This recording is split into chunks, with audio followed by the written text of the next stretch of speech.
সোহিনীকে খুঁজে বের করার কথা বললে চন্দন এবার রেগে গিয়ে বাড়ির সবার সামনে কমলিনীর গায়ে হাত তুললো। হ্যাঁ বন্ধুরা, এমনটাই হতে চলেছে আজকের পর্বে। বিস্তারিত জানতে ভিডিওটিতে লাইক দিয়ে চ্যানেলটিকে সাবস্ক্রাইব করে পুরো ভিডিওটি তোমরা দেখতে থাকো।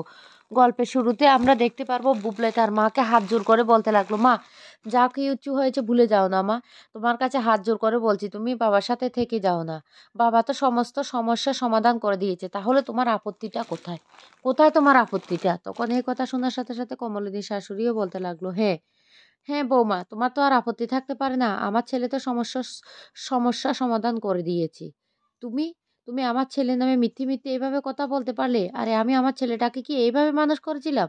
দেখো, আমার ছেলেটা এমন না, তুমি একটা ভুল ভেবে মনের মধ্যে কতগুলো ভুলকে পুষে রেখেছো, আর সেই জন্য আজকে কি অবস্থাটা হয়েছে। তখন কমলিনী বলতে লাগলো, ও ভুলটা তাহলে আমার, ভুলটা আমার, আমি ভুল করেছি।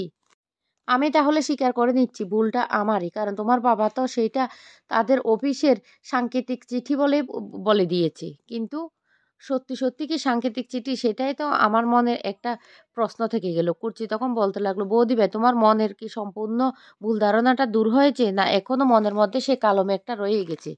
তখনই এই কথা শুনে কমলিনী বলতে লাগলো, শুনো দিদি ভাই, চিঠিটা যদি সত্যি সাংকেতিক চিঠি হয় তাহলে তো কালো মেঘ থাকার কথাই না মনের মধ্যে।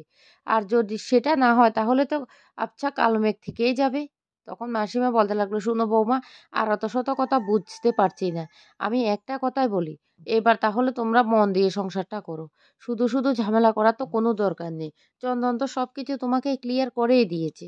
এই কথা শুনতে তখনই কমলিনীর কাকা বলতে লাগলো, আমি বুঝতে পারছি এই চিঠিটা নিয়ে আমার বুড়িমার মনে অনেক সন্দেহ।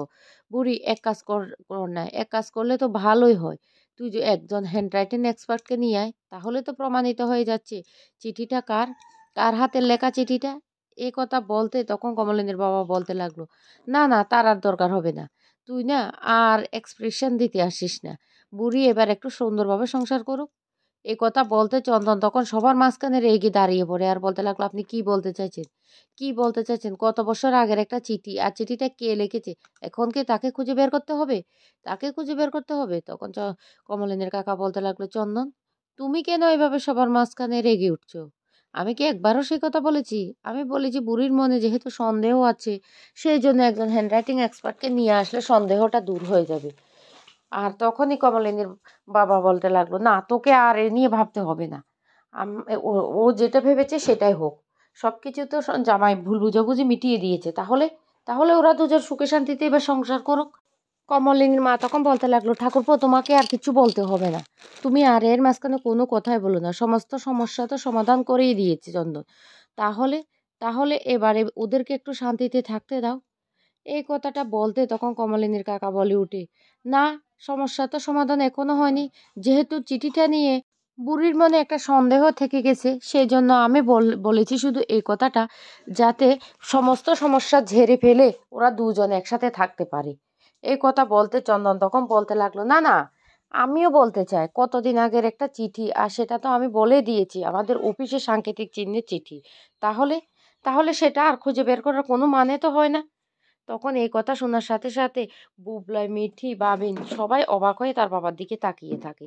আর তখনই কমলিনী বলতে লাগলো, ও তাহলে তাহলে ভুলটা তাহলে আমারই। তখন এই কথা শুনে মিটিল বলতে লাগলো, আন্টি তোমাকে একটা কথা বলতে হবে, আজকে কিন্তু এখানে সমস্যার সমাধান করতে হবে, তুমি তাহলে এ বাড়িতে থাকছো তো? বলে দাও ফাইনাল করে, সমস্ত কিছু আজকে ফাইনাল হয়ে যাক। তখন এই কথা শুনে নতুনও বলতে লাগলো, বৌঠান তাতে তো তোমার কোনো আপত্তি নেই, কারণ চন্দন তো সবকিছু ক্লিয়ার করে দিয়েছে, এবার তো তুমি এ বাড়িতে থাকতে পারো। তখনই কমলিনী বলতে লাগলো, হ্যাঁ সবকিছু তো ক্লিয়ার করে দিয়েছে চন্দন, তবে আমার একটা কথা আছে, আমি একটা কথা সত্ত্বে থাকতে পারি। তখনই কমলিনীর শাশুড়ি বলতে লাগলো, তুমি আবার সত্য দিচ্ছ আমার ছেলের সাথে থাকতে? তখন চন্দন চলে আসে কমলিনীর কাছে আর এসে বলতে লাগলো, কুমু এসব কি ধরনের কথাবার্তা, আবার সত্য আসছে কোথা থেকে? আমরা দুজন যদি একসাথে থাকি ভুল বুঝাবুঝি হতেই পারে, আমরা দুজন মিটিয়ে নেব, তাতে সত্যটা কি জন্য আসছে, বলো সত্যটা কি জন্য আসছে? কমলিনী তখন বলতে লাগলো, সত্য আসছে, সেই জন্য আমি সত্যটা সবার সামনে বলতে চাইছি। আমি এই সত্যে তুমি যদি মানতে চাও তাহলে আমি থাকতে পারবো, না হলে আমি থাকতে পারবো না। তখন বুবলাই বলতে লাগলো, মা আবার কিসের সত্য, বলো না কিসের সত্য তোমার? তখন ভাবিনা বলতে লাগলো, হ্যাঁ মা, সত্যটা আবার কিসের? বুবলাই তখন বলতে লাগলো, মা বাবা আসা থেকে কিন্তু আমরা একটু আনন্দ করতে পারিনি। তাই তোমাকে আমি বলছি, তুমি সমস্ত সমস্যা মিটিয়ে নাও না মা। সমস্ত সমস্যা মিটিয়ে নাও, তাহলেই তো সবকিছু ঠিক হয়ে যায়। তখন এই কথা বলতেই কমলিনী বলতে লাগলো, তাহলে তোমরা সবাই চাইছো আমি এই বাড়িতে থাকি। হ্যাঁ, চন্দন, তোমার কাছে আমার একটা শর্ত আছে। তুমি যে চিঠিটা আজকে সাংকেতিক চিঠি বলে দিয়েছো, আর আমরা সবাই মেনে নিয়েছি। সেই কথা যদি সত্যি হয় তাহলে আমি এই বাড়িতে থেকে যাব। আর কোনোদিন যদি কোনো কারণে এই চিঠিটা মিথ্যে হয়ে যায় আর যার উদ্দেশ্যে লেখা সেই চলে আসে, তাহলে তাহলে কিন্তু আমি সবাইকে আবারও বলে দিচ্ছি, তাহলে কিন্তু আমাদের এই বিয়েটা ইনভ্যালিড হয়ে যাবে। আমি আর এই বিয়েটা মানব না। কথাটা তোমরা সবাই শুনতে পেলে তো? কুর্চি তখন বলতে লাগলো, হ্যাঁ বৌদি ভাই, আমরা সবাই শুনতে পেয়েছি। তবে আজকে সবাই যেহেতু দাদাভাইয়ের পক্ষ হয়ে কথা বলছে, বৌদিকে দোষারোপ করছে। বৌদি তাই এ সত্যটা মেনে নিয়েছে। কিন্তু এই চিঠিটা যদি কারো উদ্দেশ্যে লেখা হয়, কেউ যদি লিখে থাকে, সেটা প্রমাণিত হয়, তবে সবাইকে আমি আবারও বলছি, সবাই কান খুলে শুনে রাখো। তখন কিন্তু সবাইকে বৌদি ভাইয়ের পক্ষ হয়ে কথা বলতে হবে। তখন কিন্তু আর দাদাভাইয়ের পক্ষ হয়ে কথা বলতে পারবে না কেউ। কথাটা মাথায় থাকবে তো? তখন কেউ আর কোনো কথা বলে না। চন্দন তখন বলতে লাগলো, তাহলে ঠিক আছে, ঠিক আছে, এই কথাই রইলো। বউঠান, তাহলে তুমি চন্দনের সাথে সংসারটা করছো, তোমাদের মধ্যে আর কোনো সমস্যা থাকবে না। তখন কমলিনীর মাও বলতে লাগলো, হ্যাঁ, হ্যাঁ বুড়ি, এবার সব ঝামেলা মিটে গেছে। এবার তাহলে তোরা খুব শান্তিতে সুখে সংসারটা কর। এ কথা বললেই মিটিল তখন অবাক হয়ে চন্দনের দিকে তাকিয়ে থাকে। কারণ মিটিলের তখনও সন্দেহ হতে থাকে, কারণ চন্দনকে মিটিলের বারবার বহুরূপী মনে হচ্ছে। এদিকে বর্ষা মুচকি মুচকি হাসতে থাকে, কিন্তু কমলিনীর কাকার পুরোটা সন্দেহ হয় চন্দনের উপর। কারণ চন্দন পুরো বাড়ি ভর্তি সবার সামনে কিভাবে এইভাবে রেগে উঠতে পারে। অন্যদিকে দেখা যায় নতুন চলে আসে তার দাদার বাড়িতে। নতুনকে দেখে তো তার দাদা রীতিমতো অবাক হয়ে যায়। তখন ডল আর নতুনের বৌদি সবাই সেখানে চলে আসে। আর নতুনকে তখন তার দাদা বলতে লাগলো, কিরে নতুন, হঠাৎ করে এই বাড়িতে? নতুন তখন বলতে লাগলো, আমি কি আসতে পারি না? হ্যাঁ, তুমি বলো আমি কি আসতে পারি না? তখন নতুনের দাদা বলতে লাগলো, হ্যাঁ, হ্যাঁ আসতে পারিস। তবে কেন এসেছিস সেটাই তো জিজ্ঞেস করছি। তখন বলতে লাগলো, আমি একটা উদ্দেশ্য নিয়ে এসেছি, তোমাদেরকে একটা সুখবর দিতে। তখন এই কথাটা বলতে এই চন্দনের দাদা বলতে লাগলো, কি? কি সুখবর? তখন নতুন বলতে লাগলো, আমি সুখবর দিতে চাই, আমি বিয়ে করতে চাই। এ কথা শুনে তো অনন্যা খুব খুশি হয়ে যায় আর বলতে লাগলো, কি নতুন, তুমি বিয়ে করবে? কাকে বিয়ে করবে? তোমার কি কোনো মেয়ে পছন্দ হয়েছে? তখন বলতে লাগলো, না, যেহেতু ডল আমাকে বিয়ে করতে রাজি আছে, তাই আমি ডলকে বিয়ে করব। যা শুনে ডল রীতিমতো অবাক হয়ে যায়। ডল তখন বলতে লাগলো, নতুন দা, তুমি যে আমাকে বিয়ে করবে সেই কথাটা কি এই কমলিনী জানে? তখন বলতে লাগলো, হ্যাঁ জানে তো, বউটান তো আমাকে কোনোদিন বিয়ে করতে নিষেধ করেনি। তখন বলতে লাগলো, কেন, তোমাকে কোনো কিছুই বলেনি? তখন বলতে লাগলো, তোমরা তোমরা না বউঠানকে নিয়ে একটা মিথ্যে ধারণা পুষে রেখেছো। বউঠান কোনোদিন আমাকে বিয়ে করতে নিষেধ করেনি, এমনকি আজও বউঠান জেনেছে। আর বউঠান জানুক না জানুক, এটা তো আমার একান্ত ব্যক্তিগত ব্যাপার।